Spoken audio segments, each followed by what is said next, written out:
Fabled Heat, where magic meets desire. Subscribe to ignite the fantasy. The moon hung low over the ruined courtyard, its silver light spilling across the cracked marble like a river of liquid glass. Every stone, every fissure seemed to pulse with a memory older than the kingdoms that once rose here, and the night air thrummed with ancient magic, a low vibration that matched the quickening beat in my chest. My name is Selene, and I have spent a lifetime learning to command the fire that lives in my veins. Tonight, that fire would be tested. I could taste the metallic tang of ozone on my tongue, feel the faint scent of jasmine and ash mingling in the breeze that slipped through the broken arches. The wind whispered through the toppled columns, carrying with it the faint echo of forgotten chants.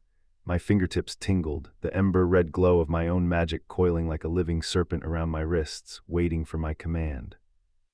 From the darkness beyond the western arch, Jerk stepped forward. His dark cloak billowed around him like a living shadow, the fabric catching the moonlight in thin, silver threads. He lifted a hand, and a flicker of flame danced across his fingertips, casting a warm, amber glow on his scarred cheek. The scar, an old wound from a battle with a dragon, glowed faintly, a reminder of the pain he had endured and the strength he now wielded. When his eyes met mine, they burned with a fierce, protective heat.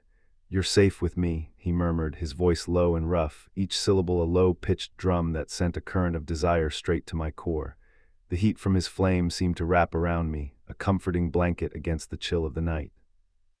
Before I could answer, a soft rustle announced the arrival of the second man.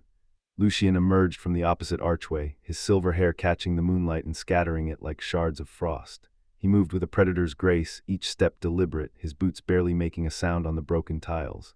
A smile curled on his lips, a smile that promised both danger and delight, a promise that made my heart race in a way that was both terrifying and exhilarating. A chill ran down my spine as his gaze, icy and sharp, brushed my skin. "And I will give you the darkness you crave," he whispered, his breath cool against my ear, igniting a different kind of fire, one of longing and forbidden thrill. The frost that clung to his fingertips left a delicate pattern of ice crystals on the marble, each one catching the moonlight and refracting it into 1,000 tiny stars. The courtyard seemed to close in, the ancient stones humming with the power of the two men who stood before me. I could feel the heat from Jerk's flame mingling with the cool edge of Lucian's shadow, a tantalizing contrast that set my senses ablaze. My own magic stirred, a ribbon of ember coiling tighter around my wrists, ready to obey my command. I lifted my chin, feeling the weight of their expectations settle like a mantle upon my shoulders. The night was alive with possibilities, each breath a promise, each heartbeat a drum.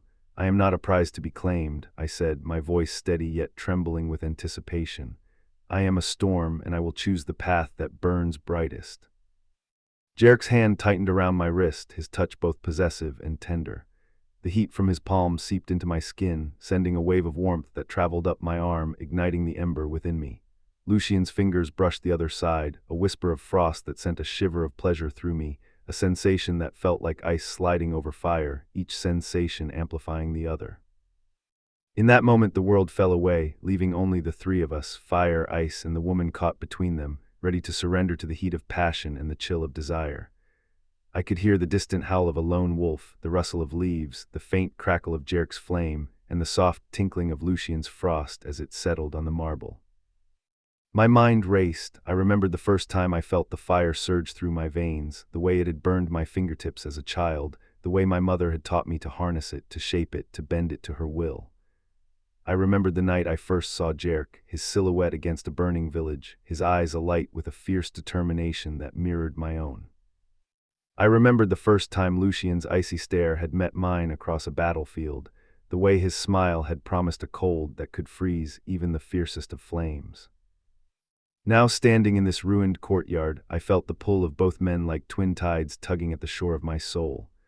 The fire in Jerk's hand crackled, sending sparks that danced like fireflies, while Lucian's frost glimmered, each crystal catching the moonlight and turning it into a cold fire of its own. "Selene," Jerk said, his voice softer now, almost reverent, "you have always been the spark that kept me alive. Let me be the hearth that warms you when the night grows cold." "And you," Lucian added, his tone a low purr, "are the flame that melts my ice. Let me be the winter that sharpens your fire, that makes it burn brighter than ever before." Their words wrapped around me like a cloak of silk, each promise a thread of destiny. I could feel the ember in my veins flare, a bright orange that seemed to pulse in time with my heartbeat. I inhaled deeply, the scent of pine and damp earth filling my lungs, grounding me in the present even as my mind drifted through memories of battles, love, loss, and longing. I closed my eyes for a heartbeat, letting the sensations wash over me.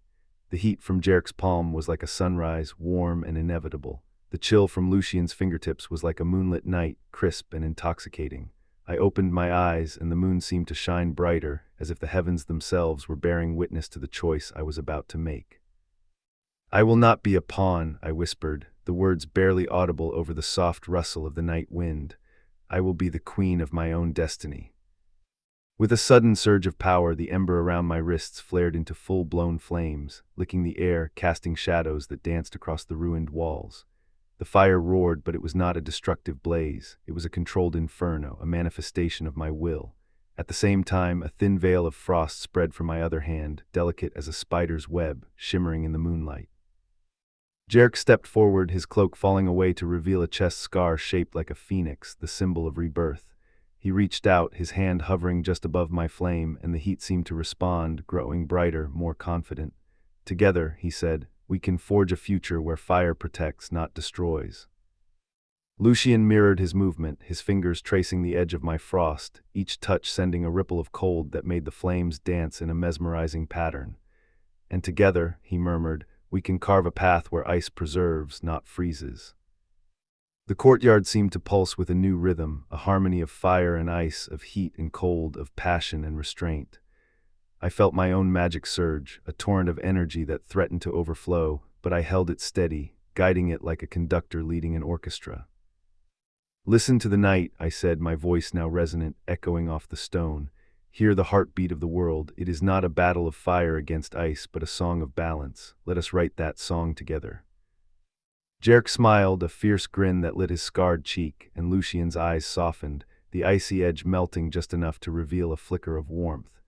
They moved closer, their presence a magnetic pull that made my heart pound in my throat. Jarek's hand slipped around my waist, his fingers digging into the fabric of my cloak, grounding me.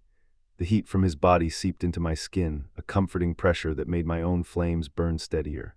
Lucian's other hand brushed the small of my back, his touch cool as moonlit water, sending a shiver that traveled up my spine, intertwining with the fire. We stood there, three silhouettes against the moonlit ruins, each a living embodiment of an element, each bound by a promise that felt older than the stones beneath our feet. The night stretched ahead, a promise of battles, kisses, and the kind of love that could set kingdoms aflame or freeze them in time. I felt a sudden surge of clarity. The fire within me was not just a weapon, it was a beacon. The frost was not merely a shield, it was a mirror. Together, we could become something greater than the sum of our parts. "Teach me your fire," Jarek whispered, his breath warm against my ear, his words a promise of protection and devotion. "Teach me your ice," Lucian replied, his voice a soft caress, his words a vow of patience and endurance. I smiled, feeling the power surge within, a tide that rose and fell with each breath. I stepped forward into the darkness, into the light, into the space where fire met frost. My hand reached out, first to Jarek's blazing palm, then to Lucian's icy fingers, and I felt the world tilt, the stars shift, the moon pause in its orbit. The night was no longer a backdrop, it was a living entity, breathing with us, reacting to our every movement. The ancient stones beneath our feet vibrated, resonating with the combined magic of fire, ice, and the woman who stood at the center of it all. We began to move, a slow, deliberate dance. Jarek's steps were heavy, each footfall a thud that sent ripples of heat through the ground. Lucian's were light, each glide a whisper that left a trail of frost in its wake. I matched their rhythm, my own steps a blend of ember and snow, each movement a testament to the balance I sought. As we turned, the courtyard transformed. Cracked marble turned to molten glass, then to a crystalline ice field, then back again, as if the very architecture responded to our union. The moon reflected off the surfaces, casting a kaleidoscope of light and shadow that painted our silhouettes in ever-changing hues. Jarek's voice rose above the night's chorus. "We are the storm, Selani, let us unleash it together." Lucian's reply was a soft sigh, like wind through pine. "And we shall be the calm after, the silence that follows the thunder." I felt my heart swell, a drumbeat that echoed through the courtyard and beyond, through the hills and valleys that lay hidden in the darkness. My magic surged, a vortex of flame and frost spiraling around us, lifting us off the ground, suspending us in a moment that felt both infinite and fleeting. The world fell away, leaving only the three of us, bound by fire, ice, and an unbreakable will. I could see the future flickering before my eyes, battles fought with swords of flame, treaties sealed with shards of ice, kingdoms rebuilt on foundations of both heat and cold.